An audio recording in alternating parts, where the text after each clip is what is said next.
Símbolos da morte em uma câmara nas profundezas do Capitólio. George Washington, transformado em um deus.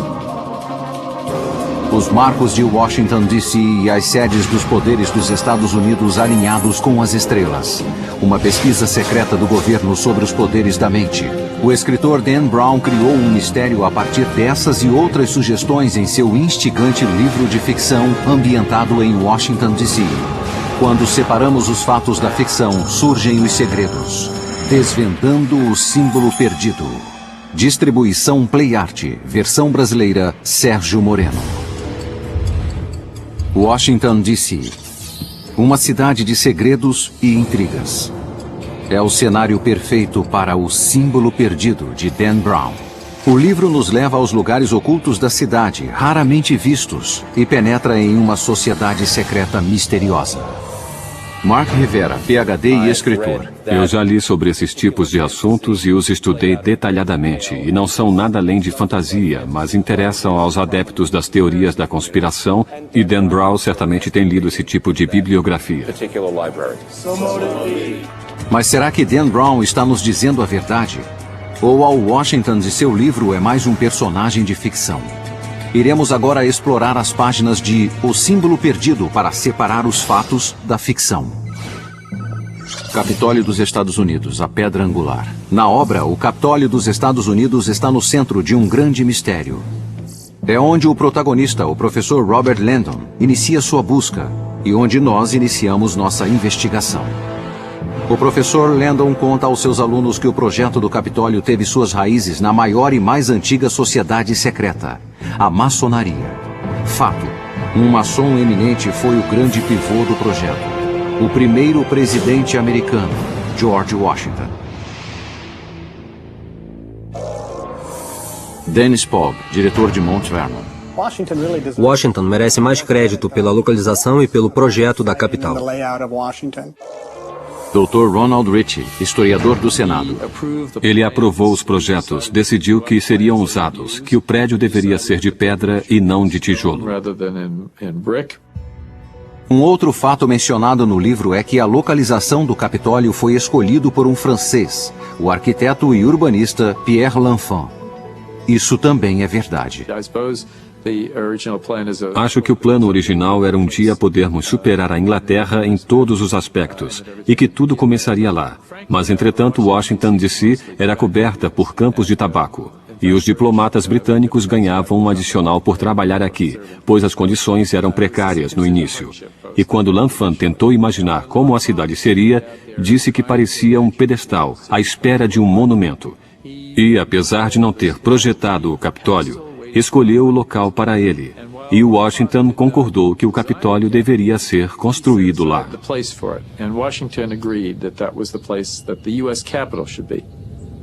No livro, o professor Landon surpreende seus alunos dizendo que George Washington assentou a pedra angular do Capitólio em uma cerimônia tradicional maçônica. O livro está correto novamente.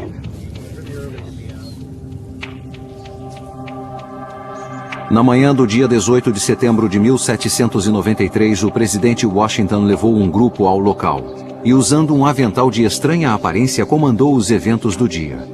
Foram apresentados artigos maçônicos tradicionais como milho e frascos de óleo e vinho. Com isso, a pedra angular do Capitólio foi colocada. O que não está no livro é o fato de que hoje essa pedra está desaparecida. A placa é tudo o que resta. As origens maçônicas do edifício estariam escondidas?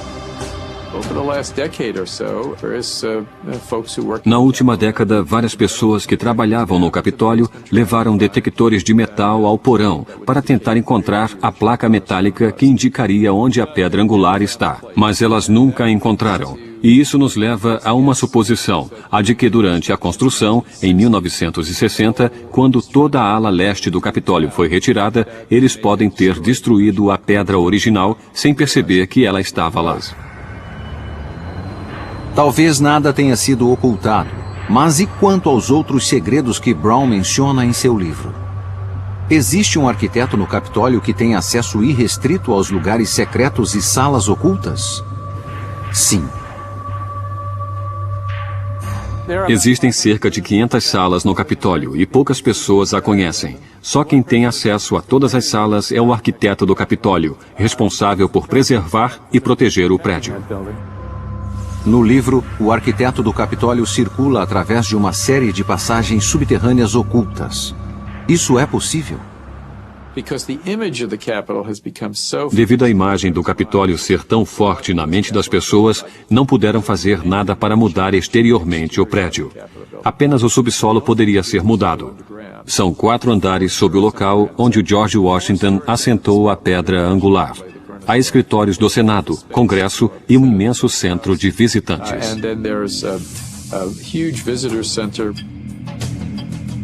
O livro também descreve uma série de túneis que ligam o Capitólio aos prédios ao seu redor. Eles realmente existem? E qual é sua finalidade? Há um túnel que liga o centro de visitantes ao Jefferson Building, o prédio principal da Biblioteca do Congresso, do outro lado da rua. Existem outros túneis mais secretos ainda? Os outros túneis que cortam o subsolo do Capitólio são de vapor, de água e onde passam os serviços públicos. Há também corredores para a circulação. Do prédio do Senado a um dos prédios do Congresso, há um sistema de metrô que liga o Capitólio aos outros prédios. No livro, o professor de simbologia vai ao Capitólio para dar uma palestra. Ao invés disso, faz uma descoberta aterradora: uma mão humana cortada. Landon descreve como essa mão, adornada com várias tatuagens simbólicas, faz lembrar a lendária Mão dos Mistérios, uma espécie de convite ou chave para desvendar os mistérios antigos. Esse ícone existe.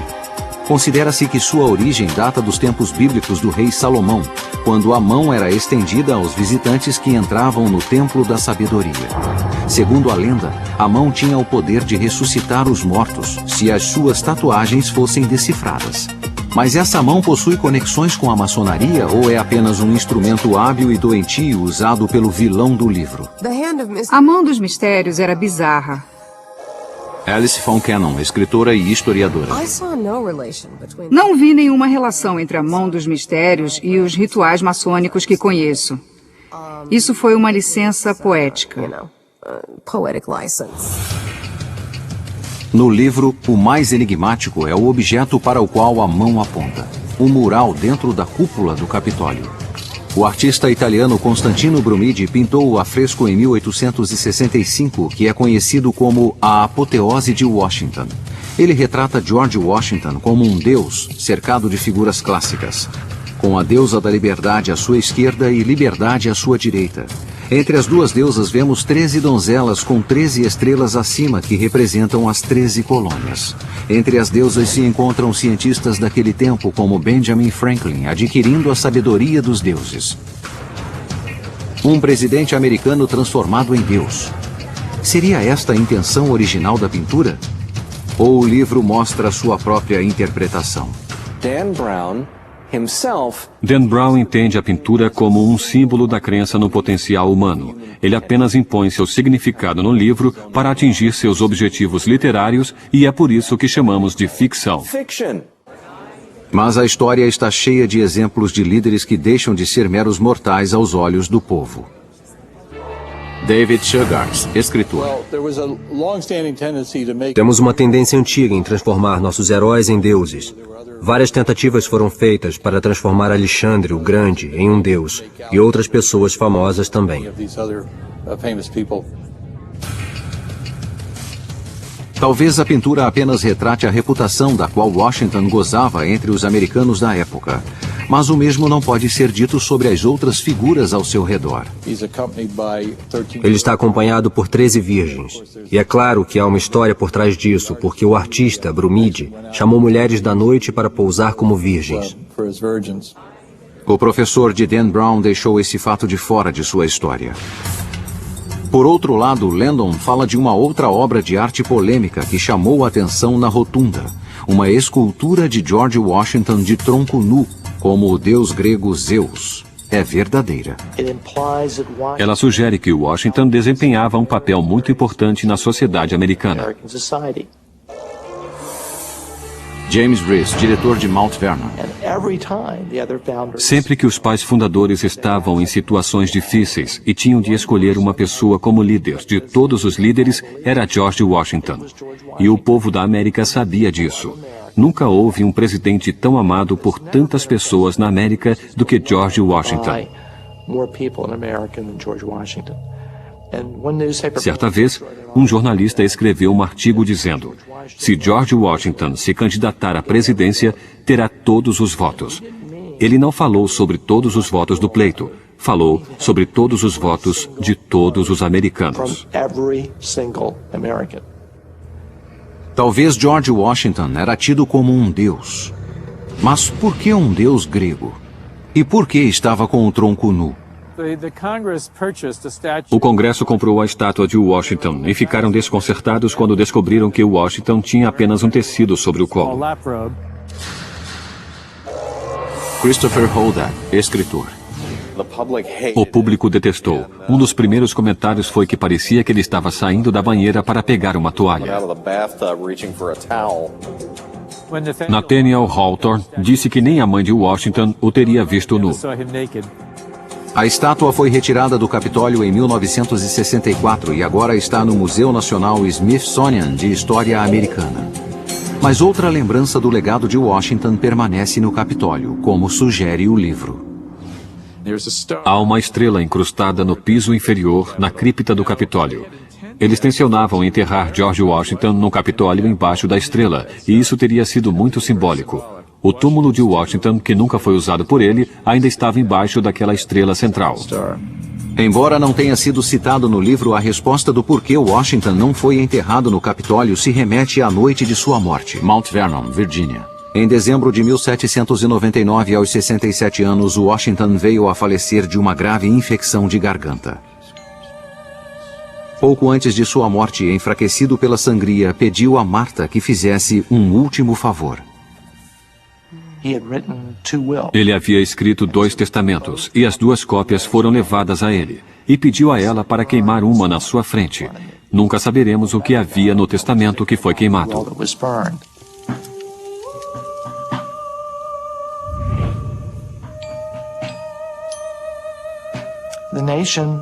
A nação ficou em choque. Não puderam acreditar que George Washington havia morrido.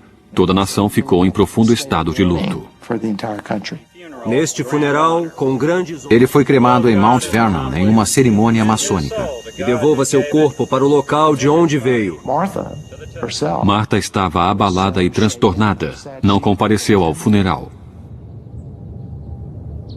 As opiniões diferem quanto ao local onde Washington queria ser sepultado, no Capitólio ou em Mount Vernon.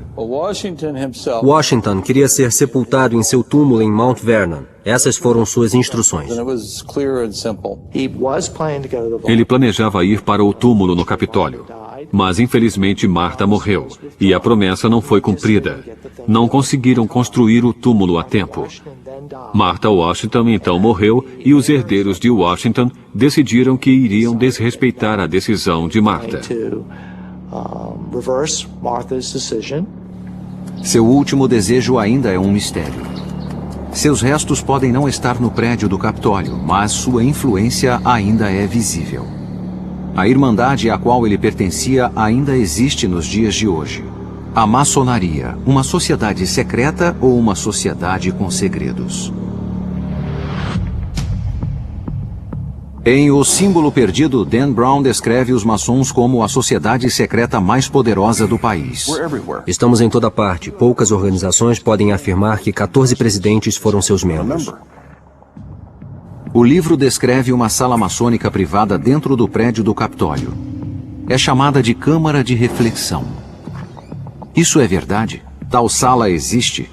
Ou o livro distorceu a verdade para causar um efeito dramático? A Câmara de Reflexão é real. Há lojas ao redor do mundo que as têm. Nos Estados Unidos, apenas algumas. Mesmo assim, não agem do modo amável como Dan Brown as descreve. Mas este é o modo tradicional. Aqui os membros meditam em solidão entre símbolos do tempo e da morte. Um crânio para lembrar os homens de sua mortalidade e igualdade, sal para representar o corpo, mercúrio a alma e enxofre o espírito. Em algumas obediências maçônicas, você é colocado na câmara e pedem para que escreva seu testamento para que contemple sua própria mortalidade. Perturbador? Talvez para os não iniciados, mas os maçons veem isso de modo diferente. A finalidade não é assustar o candidato, é abordar o tema da mortalidade, que seu tempo na Terra irá terminar, que é curto. Então, enquanto estamos aqui, concentre-se no que é importante na sua vida. A Câmara de Reflexão no livro de Dan Brown é apresentada como se os maçons tivessem uma em alguma parte de seu escritório, ou talvez em sua casa. E isso não é verdade. Essas câmaras de reflexão estão escondidas nos porões do Capitólio, como o livro descreve?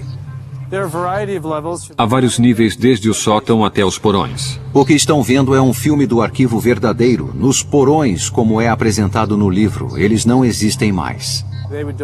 Eles foram demolidos para a construção do Centro de Visitantes do Capitólio, inaugurado em 2008.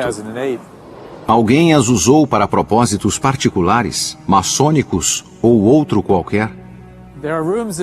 Há salas nos porões do Capitólio, mas não sei se foram usadas pelos maçons. Portanto, as câmaras de reflexão existem, mas a presença delas no Capitólio, no livro de Brown, é ficção. No livro, um aluno descreve a maçonaria como uma religião, mas o professor Landon discorda. Ele afirma que eles não tentam converter pessoas e que, na verdade, são proibidos de discutir religião. Vá à loja e você pode achar alguma coisa de seu interesse, pois os maçons não recrutam, então dependemos de outros meios. Traga o candidato para a Câmara. Além disso, ao contrário das afirmações dos vilões do livro, o dinheiro não o coloca no alto escalão da maçonaria. O funcionamento real é o seguinte: alguém se torna um maçom regular nos primeiros 3 graus. Depois essa pessoa passa para os outros graus do rito escocês, do 4º grau ao 32º grau. Mas não se pode comprar a passagem para o 33º grau, principalmente pela via expressa mencionada no livro. Eu recrimino Dan Brown por ter dito isso. Em O Símbolo Perdido, Dan Brown descreve vários rituais maçônicos. Enquanto alguns elementos foram baseados em fatos, as cerimônias verdadeiras são mantidas em segredo.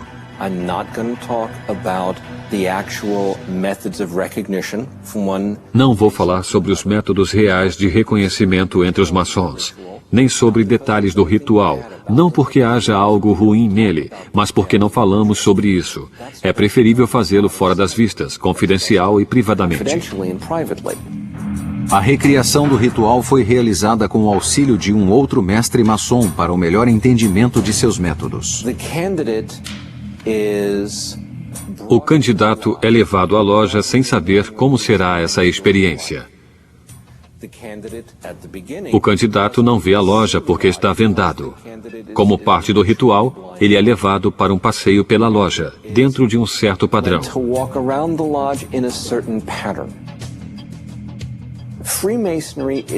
A maçonaria é constituída com base em iniciações rituais, que são constituídas no uso de símbolos.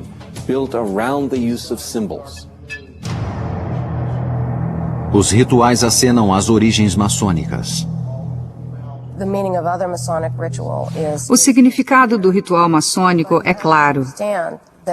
Mas é preciso entender que foi criado por pedreiros que assentavam tijolos, os quais foram os arquitetos de sua época.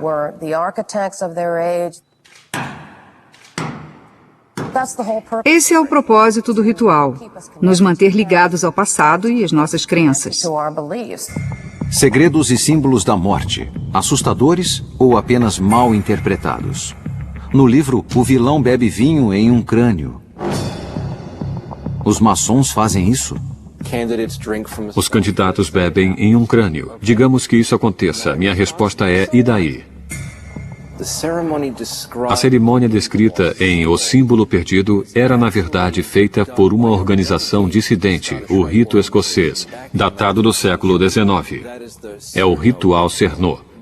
O livro é uma publicação que expõe o ritual que ocorreu em grande parte dos 2 últimos séculos, e é nisso que Dan Brown se baseou. não é o ritual realizado hoje no rito escocês na região sul. A única coisa assustadora sobre o ritual é que foi tirado de contexto. A minha garganta será cortada? E se eu quebrar meu juramento, eles vão me abrir e arrancar meu coração? Isso é só dramatização. No livro, um estudante se refere aos estranhos rumores que cercam os maçons. Esta é a mais pura verdade. Brent Morris, escritor e maçom. Essas pessoas devem ter poder e influência, porque eles são muito bons para guardar segredos.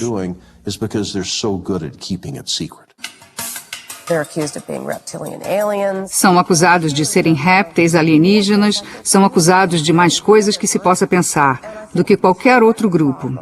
Acho que parte do problema é porque o ritual é mantido em segredo. Parte do problema é que até recentemente os maçons não reagiam a esse tipo de coisa, então se tornaram ótimos alvos.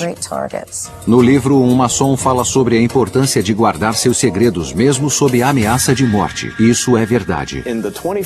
O cumprimento da palavra no século XXI é uma coisa especial. Temos muitos reality shows nos quais o sucesso está em não se cumprir com a palavra, em apunhalar o outro pelas costas, em não manter suas coalizões. Mas não é assim que uma sociedade avança.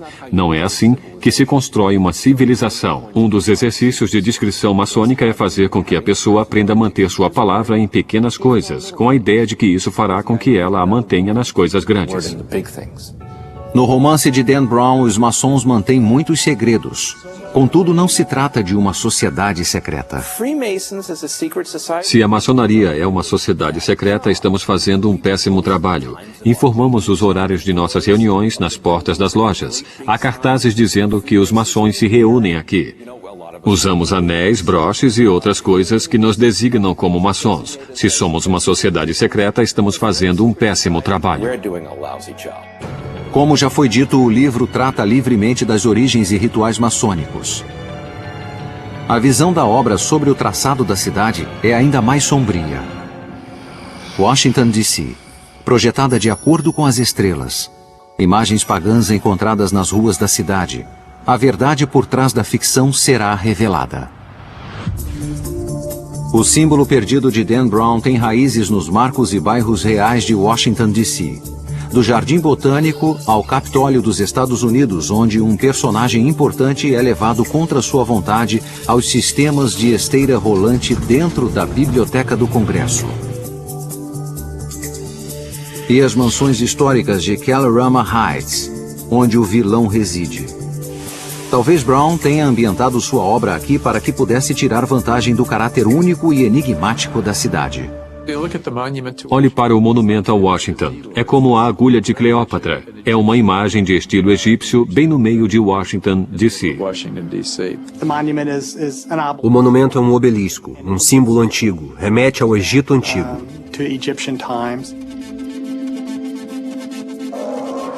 Douglas Weber, escritor. Em termos simples, é um símbolo fálico gigante. Tem relação com o Sol, o masculino. O livro afirma que o monumento a Washington tem uma ponta de alumínio onde está escrito Laus Deo, em latim, louvado seja Deus. Isso é verdade, mas ninguém pode vê-la. No topo havia uma ponta grande de alumínio, que era muito valioso.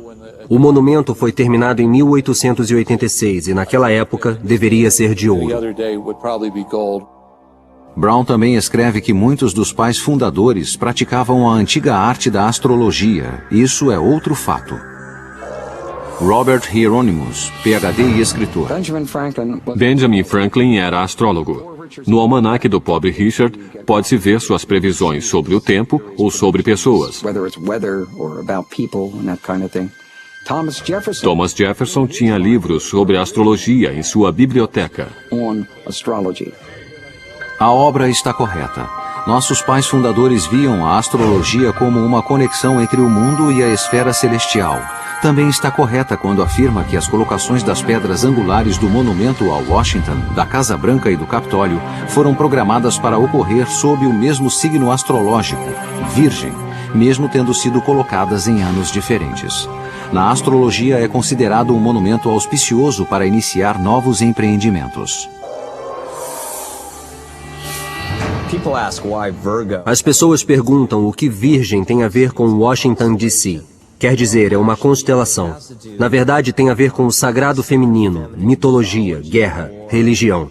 Pode ter uma descrição pagã que remete a Ísis dos egípcios, às deusas persas, a feminilidade, sexualidade e nascimento. O que o livro não menciona é que o signo de Virgem também teve um papel na Constituição americana. Esta é uma prova de que nossos pais fundadores usavam a astrologia para tomar importantes decisões. Virgem tem uma grande influência nos Estados Unidos. Nossa Constituição é de 17 de setembro. Dê uma olhada em todas as datas importantes e descobrirá que Virgem faz parte delas. Alinhe as estrelas no céu com algo na terra e terá harmonia espiritual, e será capaz de conseguir grandes coisas.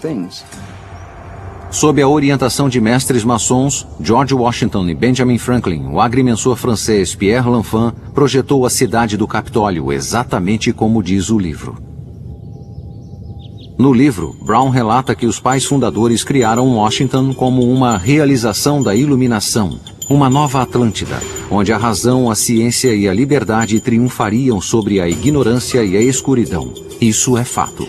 Embora não tenha sido mencionado no livro, George Washington acreditava que a capital deveria ser tão grandiosa quanto qualquer outra no mundo. Washington acreditava que tinha de ser uma cidade monumental, tinha de ser uma cidade que todos respeitassem como as capitais europeias. E mesmo sendo um país jovem com dificuldades, ele estava vendo o caminho para o futuro. Washington criou a cidade para que refletisse a glória de Atenas e Roma aqui nesse novo mundo. Estamos nas margens do rio Potomac, em Alexandria, Virgínia, onde a pedra angular da cidade de Washington foi assentada em abril de 1791 pelo maçom George Washington e outros, que vieram aqui para definir esse local como a parte inferior do quadrângulo, com uma de suas pontas quebrada, mais para a região sul. No romance, o projetista da cidade, Pierre L'Enfant, projetou as ruas em um padrão que sugeria símbolos maçônicos. O projeto de L'Enfant pode ser visto em forma de mapa na Freedom Plaza, uma localidade importante na obra de ficção. No livro, a personagem Catherine Solomon afirma que a nota de $1 americano contém uma estrela oculta de Salomão, um símbolo maçônico-chave. Isso é verdade. Apenas desenhe uma linha ligando as letras M-A-S-O-N e combine isso com a pirâmide. Desde que L'Enfant projetou a cidade, as pessoas procuram por símbolos e seus significados. Novas interpretações estão sendo feitas e são controversas. Tudo isso é mencionado no livro de Dan Brown. Ao olhar seu traçado, os signos aparecem como um pentagrama.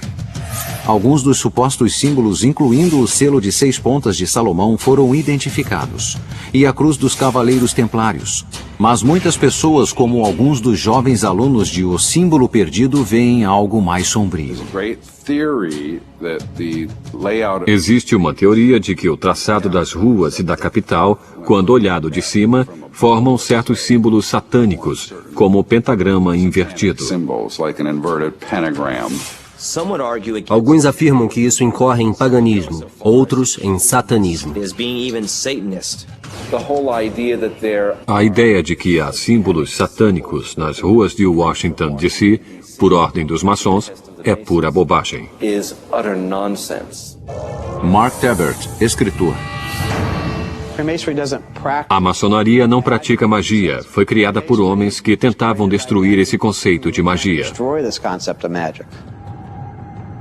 O livro também fala dos teóricos da conspiração que veem imagens sinistras no brasão dos Estados Unidos. Nas costas há uma pirâmide não acabada de 13 degraus. A frente contém 13 estrelas em forma de hexagrama. Para alguns, estes são símbolos maçônicos com significados satânicos. O número 13 não é satânico, não é negativo. Simboliza os 3 estados que fundaram essa nação. Os pais fundadores queriam nos dar símbolos. Aquela pirâmide significava algo que iria durar para sempre. Um outro símbolo considerado suspeito é o olho que tudo vê. localizado acima da pirâmide. É apresentado como um ícone sinistro pelo vilão que tenta expor os segredos da fraternidade. Para os maçons, entretanto, ele representa o olho de Deus. É uma lembrança de que ele está sempre observando seus pensamentos e ações. Não há nada satânico, não há nada que se possa chamar de pagão no olho que tudo vê. Tem sido o símbolo arquetípico universal do Sol e da Lua há séculos. Foi uma demonstração positiva. O olho no triângulo queria dizer: estamos fundando a cidade sob a proteção de Deus. Isso é uma bela demonstração. Os teóricos da conspiração disputam essas ideias sobre o brasão. A verdade é que os maçons não estão por trás do olho ou da pirâmide no brasão. Dos 3 membros do Congresso e das 14 pessoas que estavam envolvidas no design do brasão, apenas uma delas era maçom. Era Benjamin Franklin. Detestaram suas ideias, dizendo que eram estúpidas. Como o simbologista de Brown corretamente observa, essas imagens são símbolos universais encontrados em muitas culturas e não fazem parte da maçonaria. Não há nada demoníaco em seus símbolos e templos. Eles querem liberdade. A separação da igreja e do Estado. A liberdade independente de qualquer religião. O livro tratou com alguma liberdade os símbolos e rituais maçônicos, mas foi mais além em sua abordagem sobre uma nova e polêmica ciência. No romance de Dan Brown, O Símbolo Perdido, a cientista Catherine Solomon tem um laboratório ultramoderno no centro de apoio do Museu Smithsonian em Silver Hill, Maryland. Os 464 metros quadrados do laboratório armazenam milhões de espécies e artefatos, mas não existe um departamento de noética. Esta parte do livro e a cientista de Brown são ambos ficção. Mas existe um laboratório real localizado do outro lado do país, nas colinas do norte da Califórnia. Dentro do Instituto de Ciências Noéticas, os pesquisadores conduzem estudos sobre as possibilidades da mente humana. No mundo real, a equivalente à personagem de ficção de Brown é Marilyn Shillitz. Em toda a história e culturas, as pessoas dizem ter capacidade para usar suas mentes ou a consciência para influenciar o mundo físico. O que fazemos é criar um paradigma experimental que nos permite estudar esses relatos em laboratório sob condições científicas controladas. Apesar de Dan Brown nunca ter visitado o instituto, sua personagem ficcional faz experimentos semelhantes. No experimento sobre intenção, por exemplo, o objetivo é determinar se uma pessoa, ao olhar para outra em um local separado, pode afetar a saúde física daquela pessoa. O sujeito é conectado a um equipamento de eletrocardiograma em uma sala isolada, revestida de chumbo. Parecida com o cubo isolado usado no laboratório ficcional de Dan Brown, esta sala é à prova de som e isolada das ondas de rádio, então não há como trapacear. As imagens no monitor são intercaladas aleatoriamente entre a do sujeito e a do observador. Toda vez que o rosto do sujeito aparece, o observador tenta enviar pensamentos positivos e curativos. O que queremos saber é se quando a atenção é concentrada na pessoa distante, isso mexe com sua fisiologia. Se acontece o mesmo quando apenas ouvem seus nomes, por exemplo. Se quando não estão sendo olhadas, elas se acalmam. Essa é a essência do experimento. O sujeito não tem ideia de quando sua imagem irá aparecer no monitor, então não há como ele tentar provocar uma reação física. Como a cientista de ficção de Brown, os pesquisadores descobriram uma conexão importante entre os pensamentos positivos de um sujeito e a resposta física do outro. Vemos esses efeitos em laboratórios diferentes, então algo acontece. A questão é, isso realmente tem efeitos curativos? O mais impressionante é que esse efeito parece acontecer sem nenhuma conexão física. Se não há um sinal e nada partiu de algum ponto, deve haver mais alguma coisa. O que podemos pensar sobre isso é que nossa ideia de espaço na conexão entre duas pessoas não é completamente correta. Embora o livro não mencione, esse conceito tem dominado a ciência ocidental desde o século XVII, quando o filósofo e matemático francês René Descartes fez um pacto com a igreja para evitar perseguição. A igreja disse, tudo bem, vamos deixar você fazer ciência. Não vamos considerá-lo um herege, mas vamos fazer um trato. Você estuda os aspectos físicos e deixa os aspectos da alma e da consciência conosco. Ainda estamos vivendo sob o legado dessa negociação política, segundo o qual a ciência acredita que a única área relevante e válida para se pesquisar são os aspectos físicos materiais. Um experimento não mencionado no livro sugere que podemos ser capazes de enxergar o futuro. O sujeito é conectado a um aparelho de eletroencefalograma enquanto usa óculos e fones de ouvido com LEDs especiais. Os LEDs piscam e um tom de áudio toca em um padrão aleatório, acionando uma reação fisiológica. Eles veem uma luz ou ouvem um tom em momentos aleatórios. Não sabem quando, nem eu sei. O computador decide quando isso vai ocorrer. De acordo com o Dr. Radin, os testes mostraram que o corpo reage antes de a luz piscar e de os tons de áudio tocarem. É como se o corpo estivesse enxergando o futuro em uma fração de segundo. Eu uso o termo pressentimento como um pressentimento, ao contrário de uma pré-cognição. No livro, Brown sugere que se isso pode parecer impossível, muitos dos avanços científicos de hoje também pareciam inimagináveis para os pais fundadores. Para a ciência, isso era loucura, há cerca de 100 anos. Não havia ação à distância e ponto. Duas coisas só podiam interagir se houvesse proximidade entre elas. A mecânica quântica e a relatividade mudaram isso. No mundo de O Símbolo Perdido, quanto mais se sabe, mais se quer ocultar.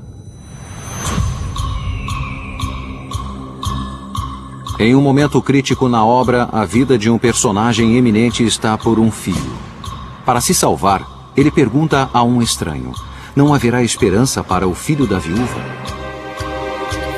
A frase é de verdade um sinal secreto de perigo da maçonaria. O livro faz referência a uma cerimônia real na qual trabalham apenas os maçons de alto grau. Suas origens datam de crenças maçônicas antigas e é considerado o ritual maçônico mais sagrado. A peça apresenta Hiram Abif, o arquiteto, chefe do templo do rei Salomão, que se depara com um grupo de ladrões. Esses homens ameaçam matar Hiram a menos que ele revele uma senha secreta. Hiram se recusa e, antes de ser morto, pergunta: não haverá esperança para o filho da viúva? Hoje, a coragem e a fidelidade de Hiram em manter sua palavra, em não revelar o segredo, é um princípio central para todos os maçons. Em outro grupo cuja existência depende de códigos e cifras é a Agência Central de Inteligência em O Símbolo Perdido. Um diretor de segurança da CIA irrompe no prédio do Capitólio e assume o comando. O livro estaria correto em afirmar que a CIA tem autoridade para assumir o comando, afirmando ser um assunto de segurança nacional? O FBI tradicionalmente cuida de investigações domésticas. O diretor de segurança da CIA não tem mais autoridade do que você e eu para prender um cidadão. Peter Ernst passou 35 anos na CIA trabalhando em operações secretas pelo mundo. O que ele considera verdade no livro é o uso de mensagens codificadas pelos personagens. Códigos e cifras eram muito importantes na CIA. Todo o nosso tráfego de informação entre os agentes e a central era codificado. Quando recrutávamos agentes, mas não podíamos encontrá-los pessoalmente, tínhamos de usar o que chamamos de comunicação impessoal. Tudo era escrito e transformado em código para ser enviado. Agentes e oficiais reais também se comunicavam através de linhas seguras. São telefones nos quais a conversa é codificada, uma forma de codificação automatizada. Não ficávamos expostos, escrevendo nossos códigos. Outro mistério retratado por Brown é Cryptos. Na obra ele diz que esta obra de arte está nos limites da CIA e ainda deve ser decifrada por um exército de decifradores de códigos. Tal obra existe e deixa perplexos os mestres espiões. Cryptos, uma palavra grega que significa oculto, é a criação do artista James Sanborn.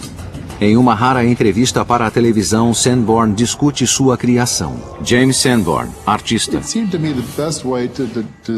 Achei que seria a melhor maneira de fazer uma obra de arte para uma agência de espiões, que se revelaria devagar e manteria um nível de interesse. Em 1991, Sanborn desvendou o Kryptos diante um público cético de mestres espiões. Eles apenas viam uma grande escultura, com uma estrutura em S de cobre, emergindo do que parecia ser uma impressora de computador. Na estrutura, pode-se ver um texto codificado e complexo com cerca de 1.800 letras, divididos em 4 seções. Estudei arqueologia há muitos anos e era fascinado pelas coisas escondidas embaixo da terra, difíceis de encontrar, mas que eram fascinantes depois de achadas. Eu queria que a descoberta da escultura Kryptos passasse por esse processo. Kryptos contém um enigma dentro de outro enigma que apenas será solucionado depois de que as 4 partes tenham sido decodificadas. Até hoje, apenas 3 foram lucionados corretamente. Eu supunha que os primeiros segmentos fossem descobertos em questão de dias, no máximo semanas. Na verdade, levaram 9 anos. Quando eu estava na agência, conversei com outros contratados, e um disse: "Você sabia que eles vêm aqui com radares de penetração no solo de nêutrons? Depois de tudo pronto, usam esse equipamento radioativo para tentar olhar o solo nessas áreas." Se a pista se refere a algo enterrado no solo, ninguém sabe. E Sanborn não dirá nada. O símbolo perdido apresenta tanto um endereço quanto um enigma que se referem a Franklin. A Praça Franklin Square realmente existe em Washington, D.C., como também o enigma criado por Benjamin Franklin, também chamado de Quadrado Mágico. Neste ancestral do jogo de Sudoku, os números nas colunas diagonal, horizontal e vertical somam um mesmo número. Mas códigos e cifras não servem apenas como ferramentas para a espionagem. Apertos de mão secretos identificam estranhos e amigos. Combinações protegem bens valiosos de ladrões. E como o livro descreve, códigos e cifras também servem para guardar o conhecimento secreto dos místicos. Na verdade, o título que poderia ter a obra O Símbolo Perdido faz referência a um texto antigo codificado conhecido como A Chave de Salomão. A Chave de Salomão é o nome de um manual de mágica medieval. São chaves porque são instruções para rituais de magia.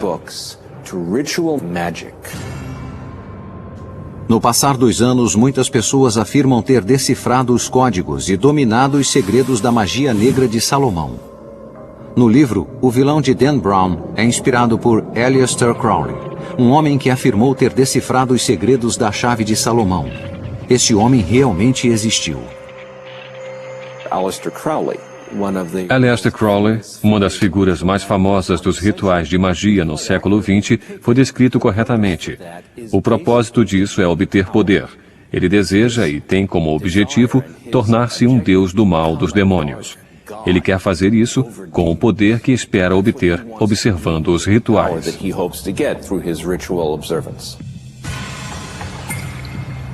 No final do século XIX, Crowley ganhou notoriedade usando os amuletos e talismãs de Salomão em rituais ocultistas regados a sexo e drogas. Crowley também viajou o mundo fazendo palestras e escrevendo livros detalhando seus segredos místicos e astrológicos. Oficiais da igreja consideravam Crowley um herege e o rotularam de o homem mais vil do mundo.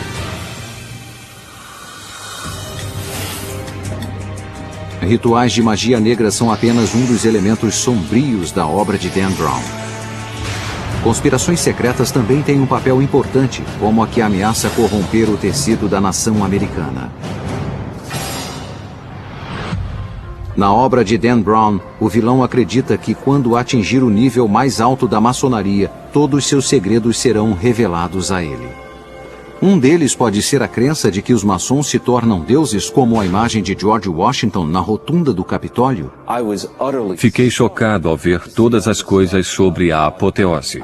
A ideia de as pessoas se tornarem deuses. Devo dizer que não é algo que ensinamos na maçonaria. Não é contra os ensinamentos maçônicos, só não dizemos esse tipo de coisa. Aparentemente, Dan Brown tirou a ideia da religião dos Mormons.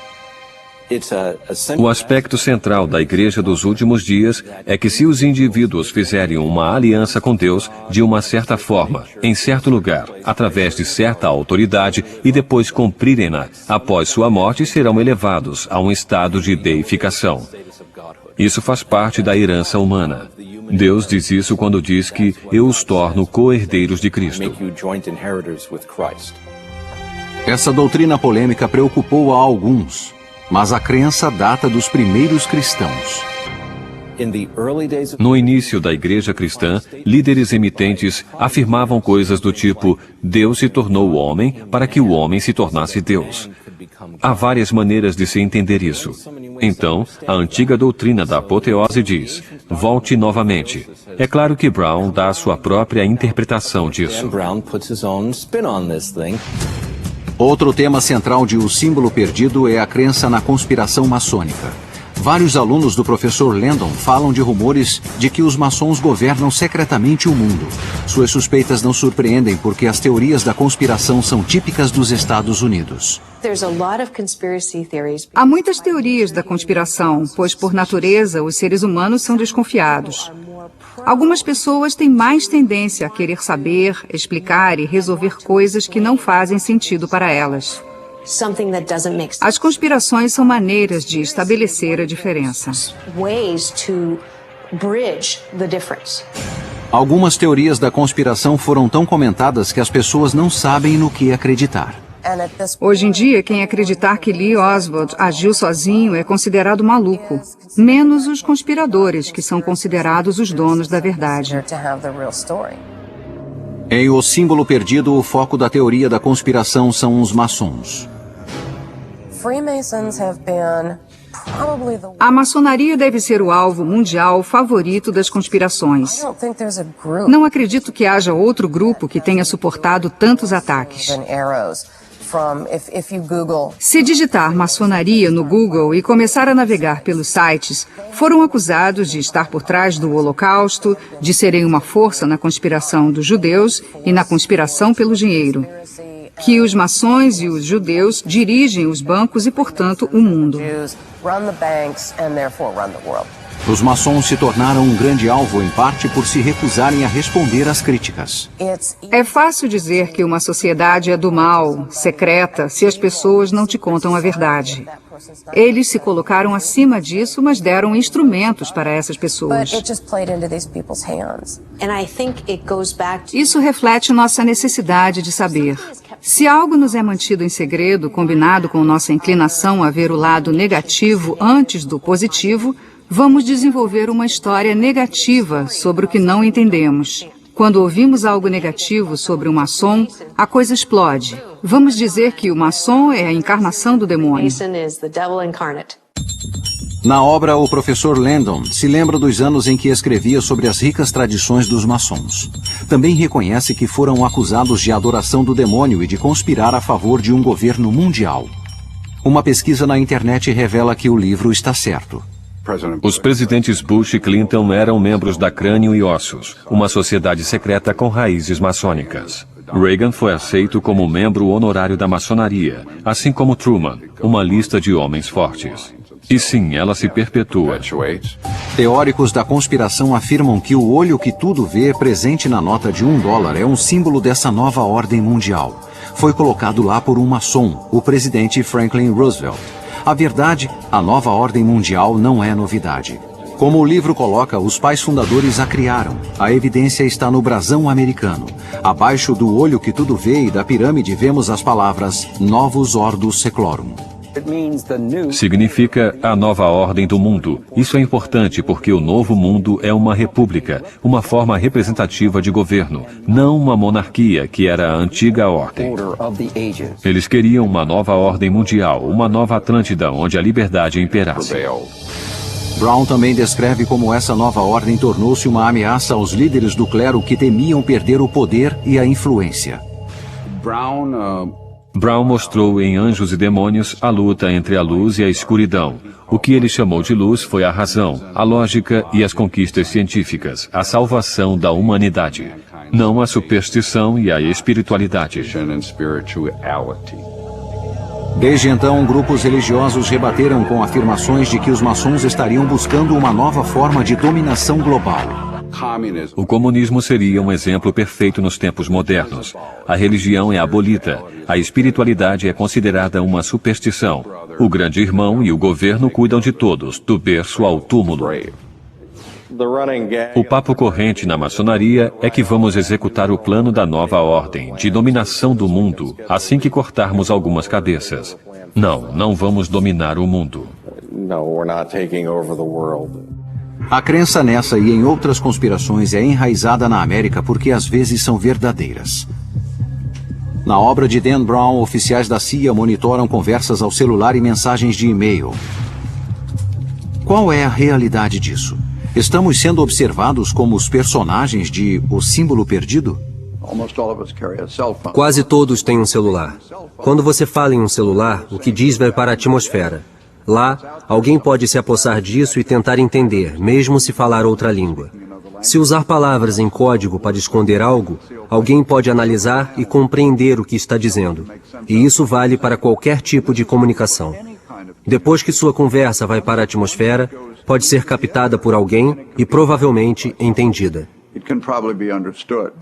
No livro, os oficiais da CIA podem estar usando um sistema de vigilância global chamado Echelon. Nos últimos 30 anos tem sido usado para espionar países estrangeiros, grupos terroristas e cartéis de droga. Nesse processo, os computadores do Echelon também captaram virtualmente todas as conversas eletrônicas do mundo. O Echelon intercepta especialmente comunicações via satélite. Por isso, se são do governo ou empresas codificadas ou não, alegam que os americanos estão espionando todos os tipos de conversa.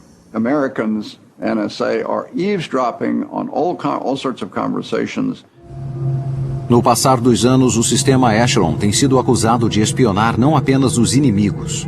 Durante a Guerra do Vietnã, o sistema Echelon espionou protestos contra a guerra.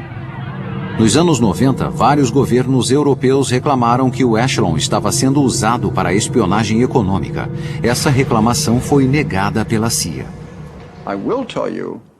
Eu afirmo que quando era ativo na agência, nunca nos mandaram nem aceitamos ordens para captar informações de empresas privadas com a finalidade de informar alguma empresa privada daqui. As conspirações surgem dos segredos e das suspeitas, e ninguém esteve mais no centro das discussões polêmicas do que os maçons. Em O Símbolo Perdido, Dan Brown retrata os maçons como alguns dos homens mais poderosos do país. Isso é verdade? O fato é que 14 dos ex-presidentes americanos eram maçons conhecidos, quase um terço do total. Além disso, pelo menos 35 dos membros da Suprema Corte, bem como incontáveis congressistas, se comprometeram a manter os juramentos maçônicos.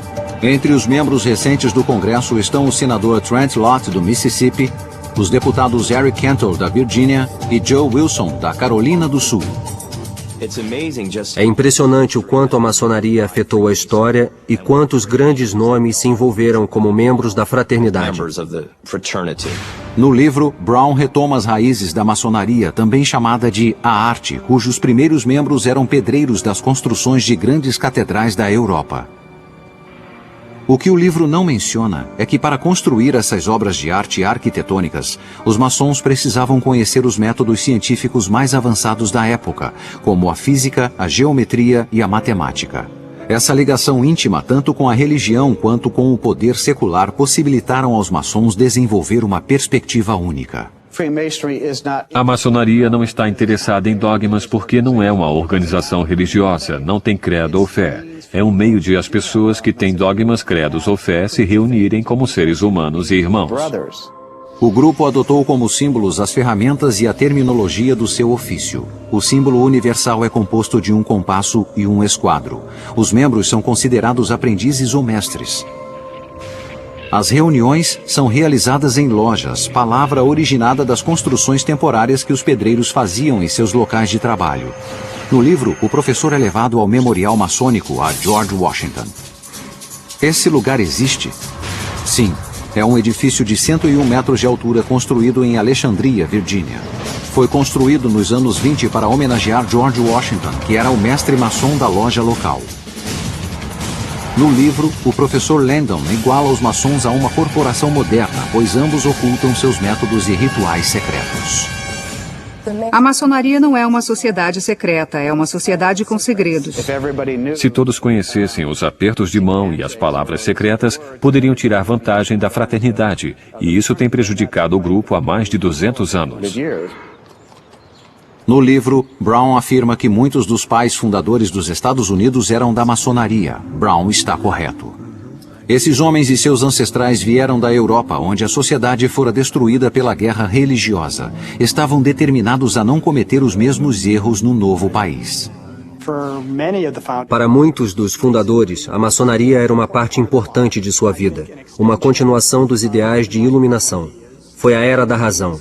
Era crucial tirar a sociedade dos tempos antigos e colocá-la no que pensavam ser um caminho melhor para o futuro. Hoje, nos Estados Unidos, considera-se a liberdade de expressão como a pedra angular da Constituição, mas no século XVIII tal afirmação poderia causar a morte. Isso obrigou os maçons a se reunirem secretamente em tabernas e porões. Maçons falando em democracia, autodeterminação e liberdade de expressão poderia ser considerado uma ameaça à aristocracia, ao poder da igreja. O livro mostra que os pais fundadores pretendiam estabelecer um novo país sob os princípios dos avanços científicos, não dos dogmas religiosos. Isso também é verdade. Mas a maioria desses homens era deísta, como o romance descreve? As crenças religiosas dos fundadores eram geralmente deístas. Eles acreditavam que havia um Deus, mas não precisavam necessariamente adotar nenhuma religião. É por isso que, segundo o romance, foi criado um dos princípios básicos americanos: a separação entre a Igreja e o Estado. O livro também menciona que a busca por uma nova sociedade iluminada pelos maçons não foi tarefa fácil. Outros grupos, como os Cavaleiros Templários e os Rosa Cruzes, tinham ideias semelhantes, mas foram esmagados por grupos religiosos poderosos. O livro também comenta que durante séculos na Europa, líderes poderosos da igreja afirmavam falar em nome de Deus e exigiam adesão aos seus princípios e crenças. Grandes cientistas e pensadores como Isaac Newton e Leonardo da Vinci foram forçados a esconder seus trabalhos ou seriam rotulados como hereges. Isso é verdade. Os que discutiram várias teorias científicas, como o que acontece fora do nosso planeta, perderam suas vidas. Alguns deles foram queimados. O romance também acerta quando mostra que os maçons rejeitam dogmas religiosos. Só é preciso acreditar em um poder supremo, não em um Deus específico. A maçonaria incentiva o homem e sua fé, mas não que o homem imponha sua fé aos outros. Eles dizem basicamente o que os fundamentalistas odeiam, que há vários caminhos para se chegar no mesmo lugar. Essa ameaça se tornou realidade quando a Declaração da Independência foi assinada em 1776. Ao declarar a independência, esses homens arriscaram tudo por um novo conceito chamado liberdade. O sonho havia se tornado realidade, e em 1787 muitos dos princípios básicos maçônicos se integraram à Constituição dos Estados Unidos. Brown afirma que metade dos que assinaram a Constituição era maçom. Contudo, segundo os maçons, esse número se aproxima a 1/3. O símbolo perdido trata do papel da maçonaria na fundação do sonho americano, mas não explica que a influência maçônica teve grandes efeitos além da política. Branch Rickey, dono de um time de beisebol de primeira divisão, contratou o primeiro jogador afro-americano, Jackie Robinson. Um ícone da literatura, Mark Twain, escreveu Tom Sawyer e Huckleberry Finn, e John Glenn foi o primeiro americano a orbitar a Terra. Infelizmente, também existiram as ovelhas negras da maçonaria, como o traidor Benedict Arnold, o polêmico diretor do FBI, J. Edgar Hoover, e até mesmo o cruel ditador comunista Joseph Stalin pode ter sido maçom. Sua ligação com os corredores do poder fez com que muitos pensassem que os maçons tinham segredos sinistros. O fato de os maçons buscarem uma missão e um sistema de crenças superior não impediu a ação de seus inimigos. A batalha entre a luz e a escuridão estava prestes a começar. O vilão em O Símbolo Perdido tem como alvo os maçons. Entre eles estão os homens mais poderosos do país. É possível derrubar uma sociedade tão poderosa? A descrição associada à maçonaria alimentou as suspeitas e o medo entre os leigos desde a fundação do país. Acredita-se que os maçons tenham algum tipo de influência sobre outros membros que transcende sua obrigação para com a família e o Estado. Então a maçonaria é um grupo sombrio e subversivo que faz coisas ruins. Mas nem sempre foi assim. No início da Revolução Americana, muitos maçons se alistaram. O fato de a maçonaria ser importante na vida de Washington, de ele ter assentado a pedra angular do Capitólio como maçom, chamou muita atenção para a maçonaria e a tornou muito popular. Sua popularidade, entretanto, significou uma ameaça aos líderes religiosos preocupados com as crenças deístas dos maçons. No livro, Dan Brown descreve como as pessoas desenvolveram uma imagem deturpada da maçonaria. Isso é verdade. Com o tempo, uma rajada de acusações alimentou os medos de muitos não-maçons que pensavam no que realmente acontecia dentro dos templos maçônicos. O vilão do livro é movido por suspeitas como essa.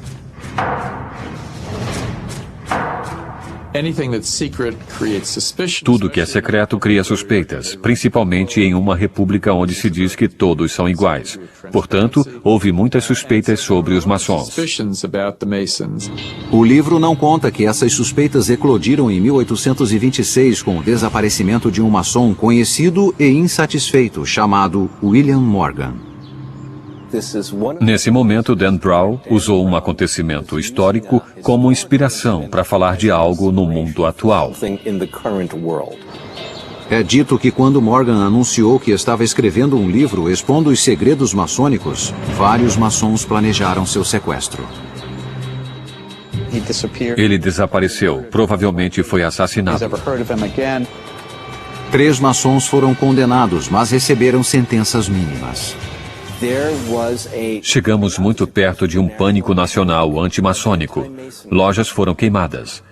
Maçons foram ridicularizados. Alguns apanhavam nas ruas. Em algumas lojas, o número de membros quase chegou a 0.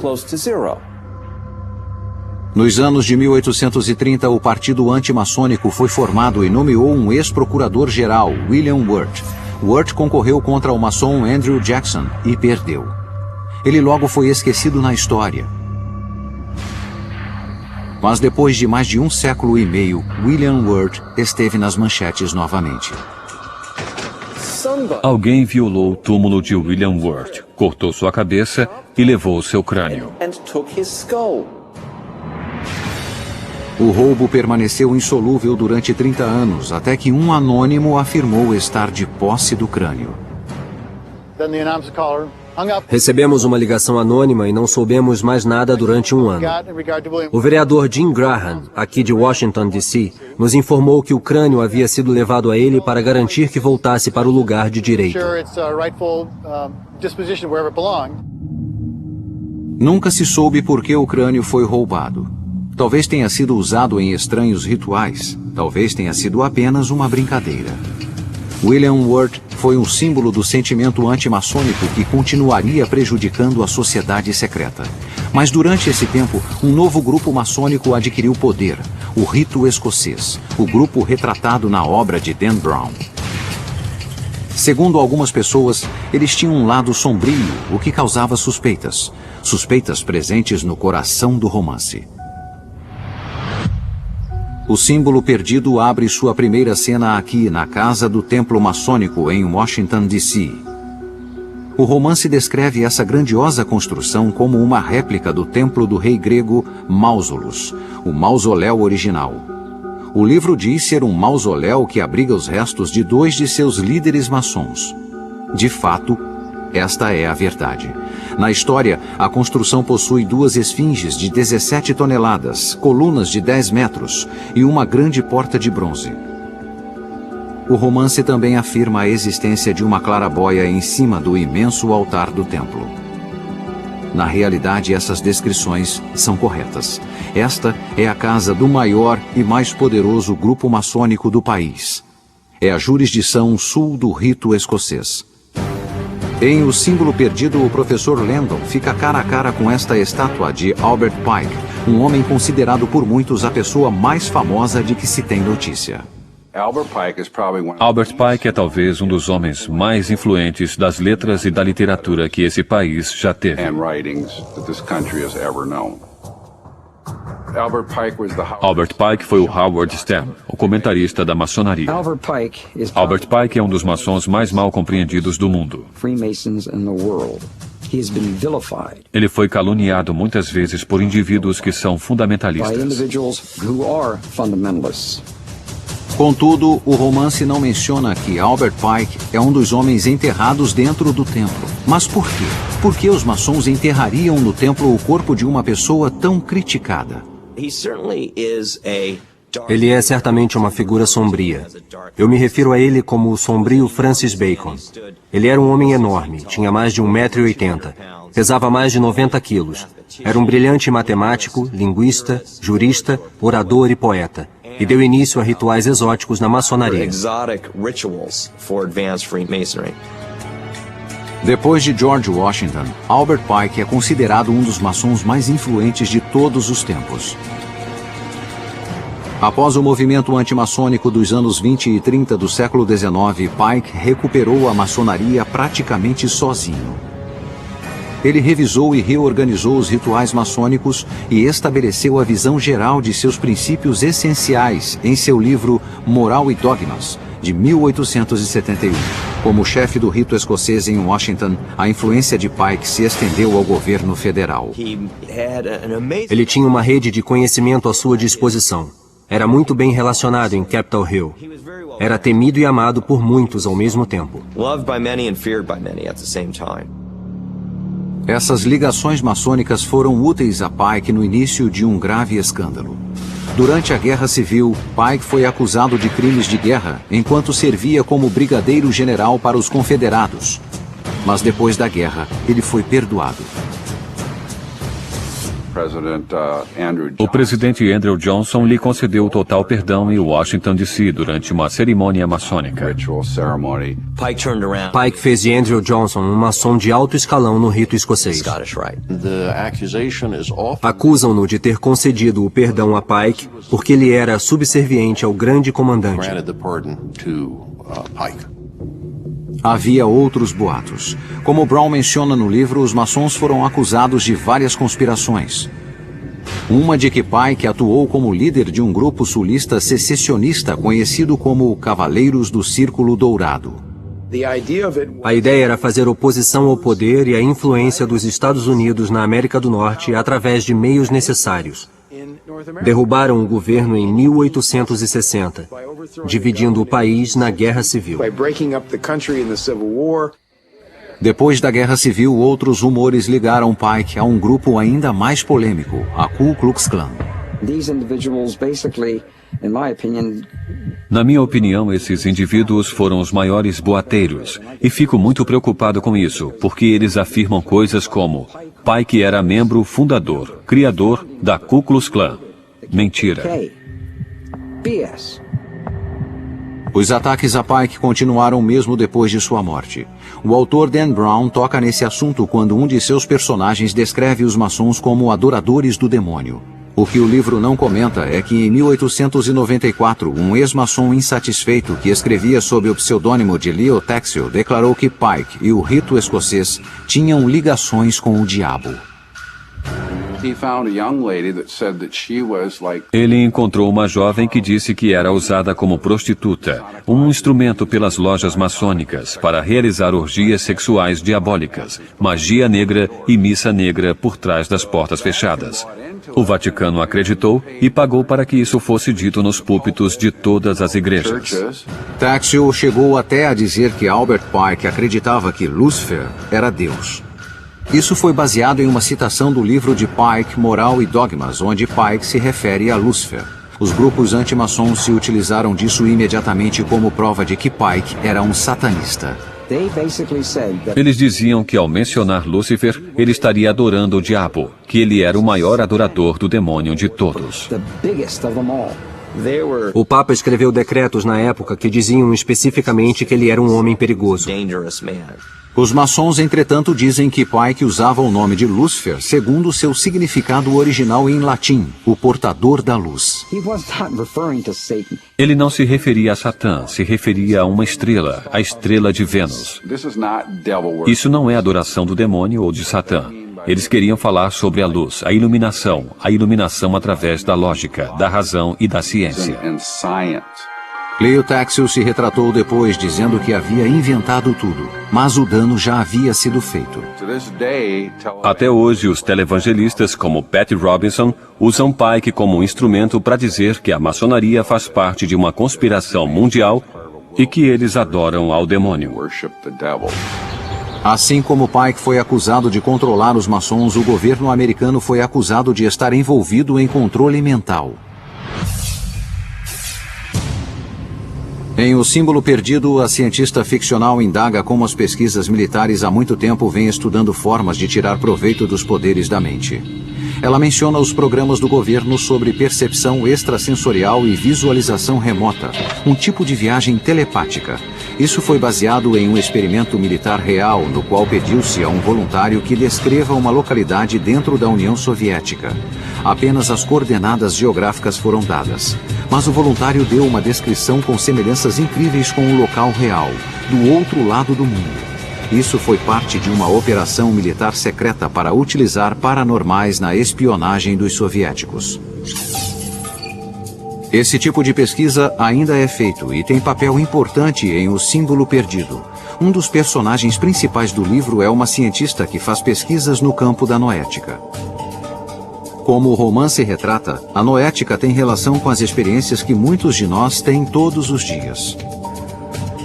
É o sentimento perturbador que temos quando algo não está certo, que chamamos de intuição. A ligação psíquica que as mães parecem ter com os filhos. O poder da oração que parece ajudar na cura de pessoas. Tudo isso está dentro do campo das ciências noéticas. E a realidade das ciências noéticas é tão estranha quanto a ficção contida na obra de Dan Brown. Estudos científicos sérios dos chamados fenômenos psíquicos foram iniciados na década de 30, quando o parapsicólogo americano J.B. Rhine começou a fazer experiências em um laboratório. Rhine fazia com que seus voluntários tentassem adivinhar as 5 cartas que seriam puxadas de um baralho. Cada baralho tinha 25 cartas. Então, acertos acima de uma carta seriam evidências de percepção extrasensorial. Rhine divulgou alguns bons resultados dos testes, mas os psicólogos e cientistas tradicionais rejeitaram seu trabalho dizendo que seus métodos eram falhos. Rhine e outros parapsicólogos continuaram a trabalhar na obscuridade até a Guerra Fria. Em 1971, 2 escritores britânicos revelaram que cientistas da União Soviética estariam investigando o uso dessa habilidade como arma. Como um dos personagens de Brown diz, os que estão no poder querem mais poder.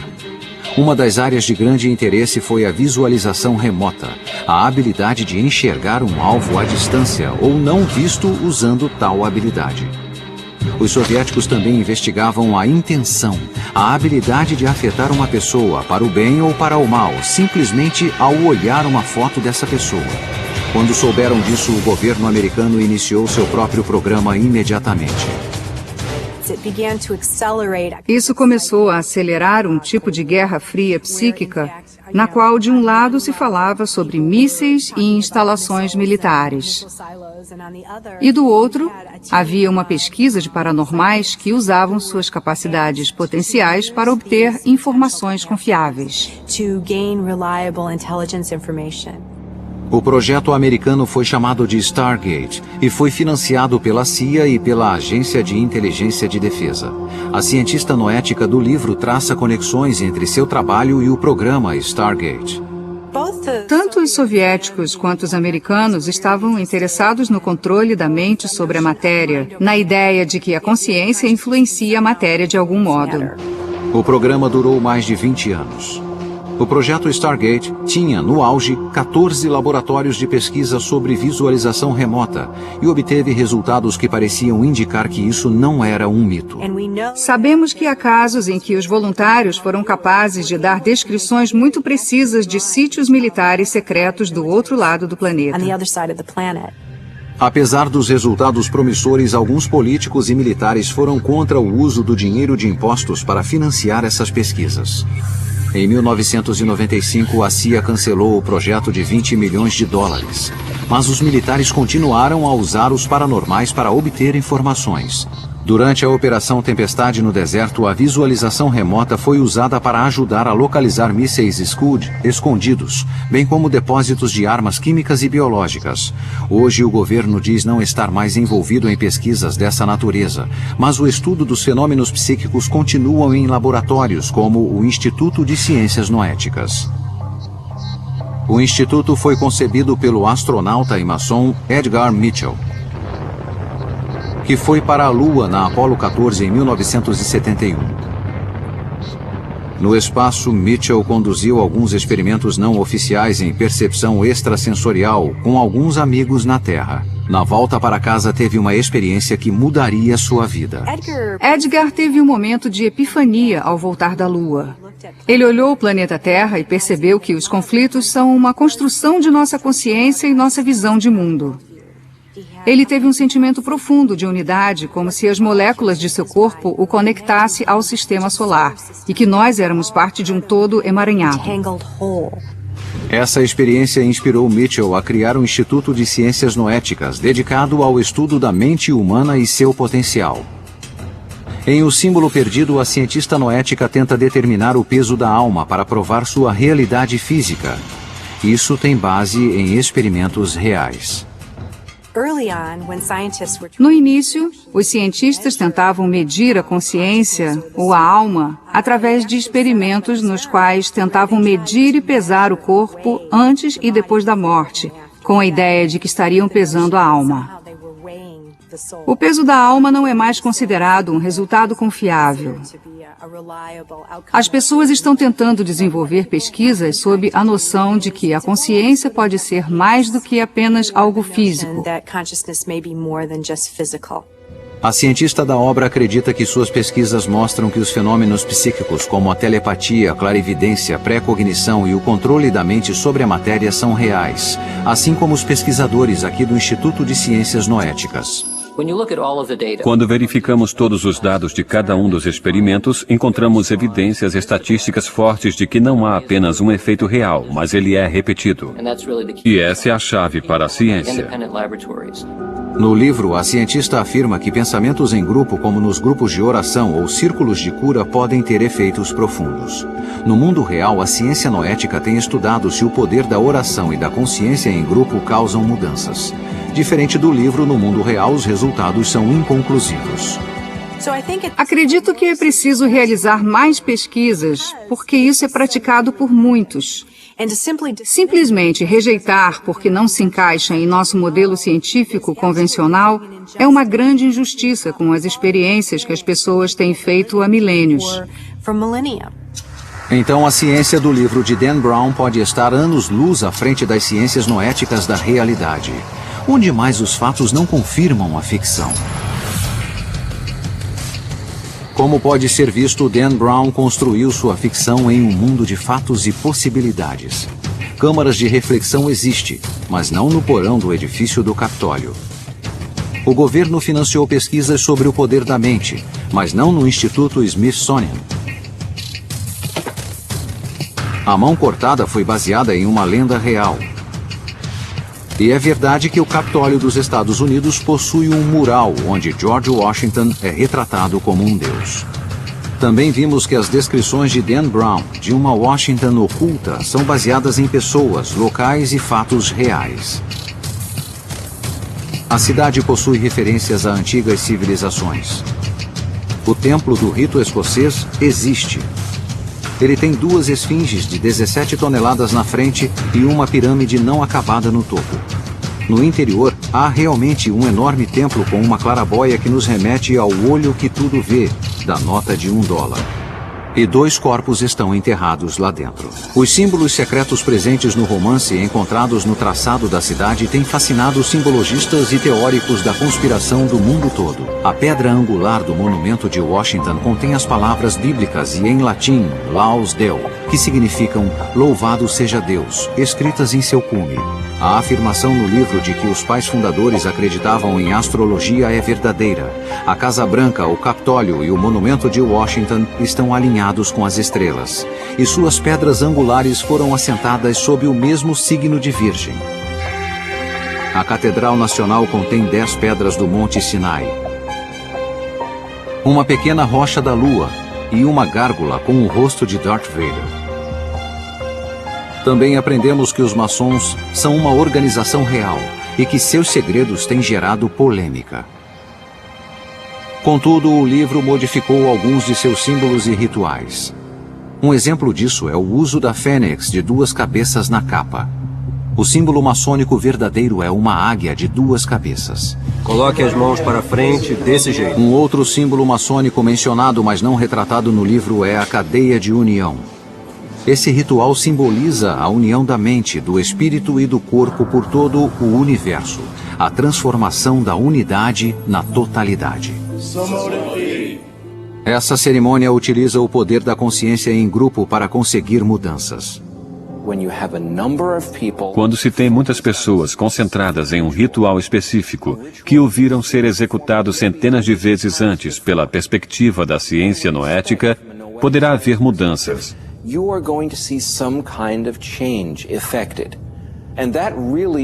E esse é realmente o subtexto religioso desse livro. A ideia de que a apoteose é possível. Por que, então, Dan Brown cativa seus leitores com histórias sobre códigos e cifras?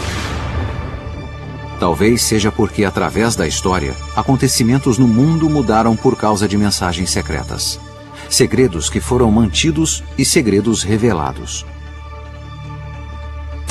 Uma pista no livro foi dada pelo enigma criado por Benjamin Franklin, um dos pais fundadores mais inovadores e também maçom. Benjamin Franklin foi o único. Esse homem sozinho criou grandes instituições sociais, como as bibliotecas públicas e o serviço postal nas colônias. Ele escreveu sobre filosofia política. Foi editor e publicou importantes documentos.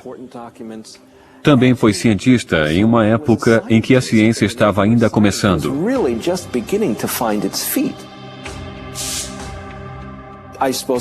Não deveria me surpreender por ter se engajado na matemática recreativa, como a ordem 8 do quadrado de Franklin. Criar quadrados mágicos não é fácil. Fez também uma indústria caseira para eles. Você pode encontrar o quadrado de Franklin em um dos seus almanaques. Estamos falando de um gênio multifacetado e estadista. Não foi mencionado no livro que George Washington quase foi destruído por uma conspiração secreta. Durante a guerra, o general americano Benedict Arnold quase perdeu a guerra por trabalhar com agentes britânicos. Seu esquema foi descoberto apenas quando as forças americanas capturaram um oficial britânico que levava um bilhete escrito em código com tinta invisível. No livro, Dan Brown escreve sobre a lenda da pirâmide maçônica e seu papel na proteção dos mistérios antigos. Brown afirma em O Símbolo Perdido que os maçons são os últimos portadores dos mistérios antigos. O que é, em parte, verdade. As tradições da maçonaria vêm de várias fontes diferentes. Entre tais fontes estão os escritos de pensadores como Isaac Newton e Francis Bacon, bem como livros sagrados que incluem a Bíblia, o Alcorão e o Bhagavad Gita. Dan Brown está historicamente correto nisso. Havia muitas religiões misteriosas na Grécia, em Roma, no Egito. Qual era o pensamento das religiões misteriosas? Sem fazer piada, isso é um mistério. No livro, Brown descreve sobre o imenso poder positivo de transformação da Bíblia, mas também adverte sobre a interpretação literal de sua prosa escrita em código. Os pais fundadores da América insistiram na separação entre a Igreja e o Estado. Foi por isso que os maçons retiraram todos os dogmas religiosos de seus rituais e crenças. O romance relata que Thomas Jefferson reeditou a Bíblia para eliminar interpretações. E essa é uma informação verdadeira. Ele levou 16 anos. O que ele fez foi retirar linha após linha da Bíblia de tudo o que Jesus disse. Era só isso que ele queria, o que Jesus disse, não dos outros intérpretes. Entretanto, o símbolo perdido está errado em afirmar que a Bíblia de Jefferson era dada a todos os novos membros do Congresso durante a primeira metade do século XIX. Isso aconteceu no século XX. Um tema importante do livro é a ideia de transformação. O vilão de Brown usa tatuagens como uma declaração de poder. Na câmara de reflexão, uma ampulheta simboliza o efeito transformador do tempo, e uma cientista noética discute a capacidade da mente transformar células cancerosas em saudáveis. No livro de Dan Brown, fala-se sobre a transformação de duas formas. Uma é um tipo de fanatismo muito exclusivo. Ele leva a uma consequência negativa. Podemos pensar no nazismo como um movimento de transformação. Por outro lado, podemos olhar as tradições espirituais do mundo e ver que esses tipos de transformações podem levar ao florescimento do potencial humano. Como o livro aponta, os pais fundadores compreenderam essa ligação com o passado. Juntos construíram uma nação, uma nova Roma, construída sobre essas crenças. Há uma coisa que une todos os maçons. Eles procuram pela luz, pela sabedoria, pela verdade. Estão tentando se transformar em pessoas melhores em busca dessa luz. Como vimos, o romance usa alguns fatos reais na criação de uma grande obra de ficção, mas também que o mundo real pode ser tão fascinante quanto o imaginário.